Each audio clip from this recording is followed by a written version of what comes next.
ghost town of Dyea is situated 9 miles west of Skagway. A winding two-lane road climbs to some fine viewpoints, curves around the end of Naku Bay, then borders the Dyea Inlet. Running along and over the Dyea River, the road eventually brings you to the serenely haunting site of the former boomtown. We're here at the site of Dyea. This is the place where we'd start out on our packing on the Chilkoot Trail. Now, Dyea, it's important to know, was a Tlingit village before it grew into a boomtown in '97. I came through here in '97 and it was just starting to grow.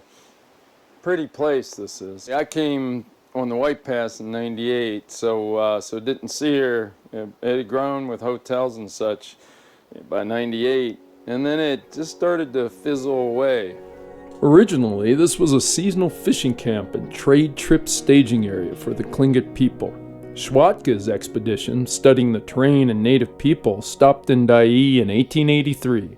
In the mid-1880s, John J. Healy and Edgar Wilson established a trading post here, which supplied prospectors and Tlingit packers on the Chilkoot. As the Stampeders arrived in Skagway and rushed through Dyea on their way to the gold fields in 1897, the area began to change. A town site was mapped out in October, but Dyea did not mushroom until the Yukon River froze, limiting travel to Dawson City. Through the winter of 1897 and 1898, Dyea ballooned into a town of 5,000 to 8,000 people with 150 businesses. There were restaurants, hotels, shops, saloons, and eventually 2 newspapers, a school, and an army camp. As the Klondike Gold Rush faded in the fall of 1898, so too did Dyea. 250 people lived here in 1900, but by 1903 there were less than half a dozen. We're out at the Dyea town site with Angela Wetz, and Angela is the superintendent of Gold Rush National Historical Park here in Skagway, and this is part of that park. Angela, tell us all about your park and what you do and what folks can see when they come here and visit Skagway and get off the beaten path and get out of here and see some beautiful things. Yeah, I'll tell you all about it. So yeah, I'm Angela Wetz. I'm the superintendent at Klondike Gold Rush National Historical Park. And this area has a lot of designations actually, not just being a National Historical Park, but also it's part of a National Historic Landmark. There's several National Historic Landmarks, and this is one that has been created, the Dyea and then the Chilkoot. And then back towards Skagway, there's the Skagway and White Pass National Historic Landmark. And those are national designations of sites of historical significance. So pretty neat. So that's one thing. They're also part of an international park of us with Canada, which is pretty cool. That's too. Great, yeah, Klondike Gold Rush International Historic Park.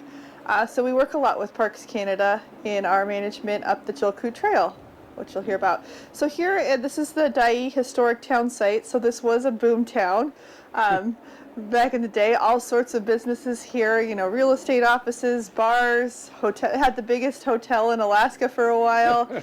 It's just hard to imagine. And then when you walk through now, you don't see a lot. You see nature. And I was here in 97, the fall of 97, and it was just starting to grow then. And it is strange to come here now in your day and see the sort of nature's taking it back, hasn't it? Yes.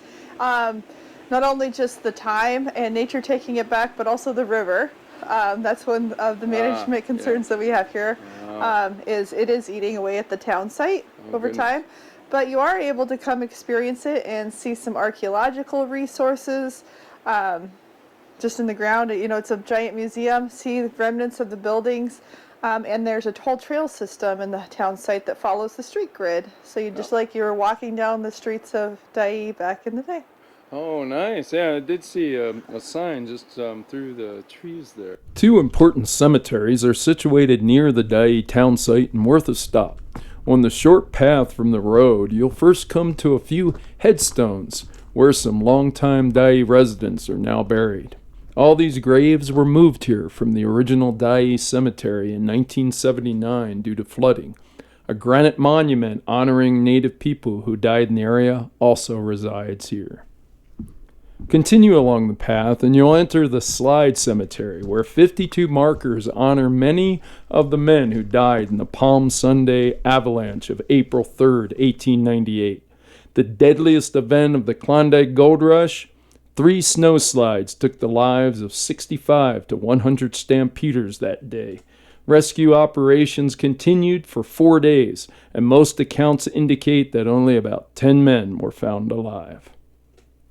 The headstones indicate where the men were born, some from as far away as Minnesota and New York. Rest in peace all.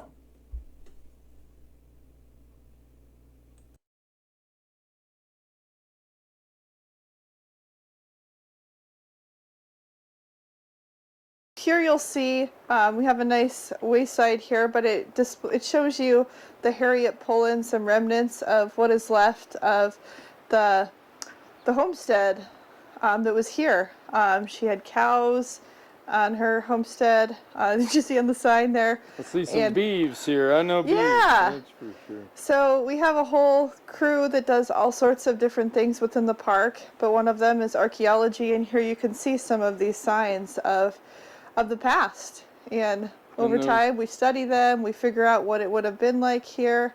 Yeah. Well, that's real nice, and get that, put that story together. Exactly. The pieces of the puzzle of the past, as it were. Me being one of them. Exactly. I'm a puzzle piece, ain't I?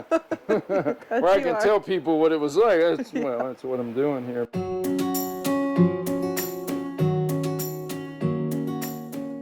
Today, you can come here and hike around. There's a real pretty stream over here. Can enjoy the history. And I expect this is probably what it was like before the gold rush, when the Tlingit people lived here and they would trade salmon and seal and seaweed and other fish over the Chilkoot and trade with some of the inland First Nation people. Trade for moose and beaver and copper and mountain goat and mountain sheep. And so this was a real important, the Chilkoot was far before the gold rush, a real important trade route for the Tlingit people. So come here out to Dyea, have a stop, walk around, enjoy this beautiful, beautiful nature.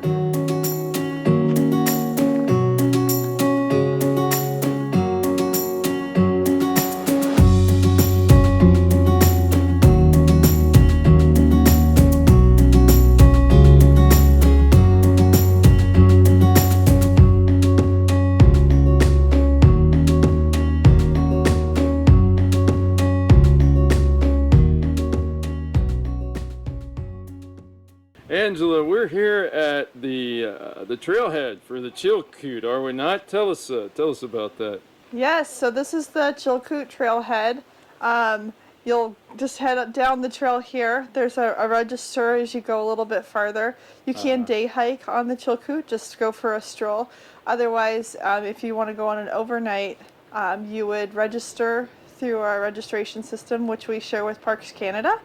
And then you have to do a trail orientation at our trail center, which is in Skagway. And they'll tell you about possible hazards that are on the trail, like bears, inclement weather, like what you should pack, and get you ready for your trip. So you have a positive adventure. And then, you get to experience this amazing resource. Oh, well, and do they have to pack a ton of goods like me? No, these days, you're trying to get the lightest gear you can, the lightest backpack, so you're not hauling like. And sheep camp is probably not too many folks. Some folks camping there at sheep camp, but nothing like it was in my day. Sheep camp was just a mess of a place. To be honest with you, I was glad to, get away from sheep camp when I finally got all my goods to the top of the Chilkoot Pass, and then off we went. But Yeah. but there now is that you can tent there now when you get to sheep camp.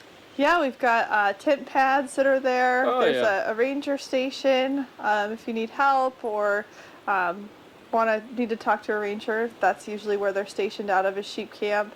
There's also another station in there's warming shelter there. Warming shelter is at Canyon City below that, and then there's some infrastructure at Finnegan's Oh, yeah, Point. yeah, Canyon Yeah. City. Well, that's real nice that you help folks and make sure they're safe, and it's a real good experience here at the park out here at the Chilkoot Trail. So if you're not inclined to go up and climb the Chilkoot, you can still just go out and have a look at it and Yeah.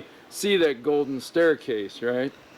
Right. Yeah. Yeah, that's real nice. Well, thank you, Angela, and thanks for the little tour here of Dyea and the town site and the Chilkoot Trailhead here. And we'll be seeing you again soon. Sounds good. Yeah, and come experience the Chilkoot again. We will, in a better way this time.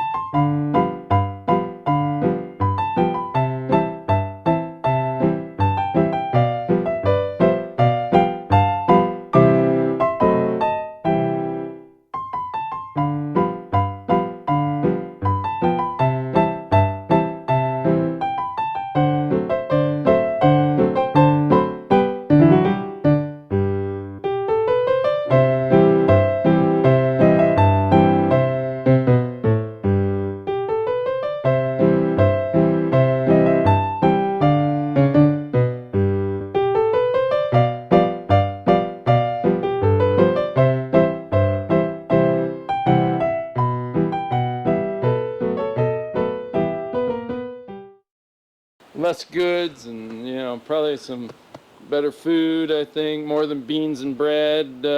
I'll carry with me some of those nice pies that I've got. Ooh, Tarts. I pie. like tarts. So.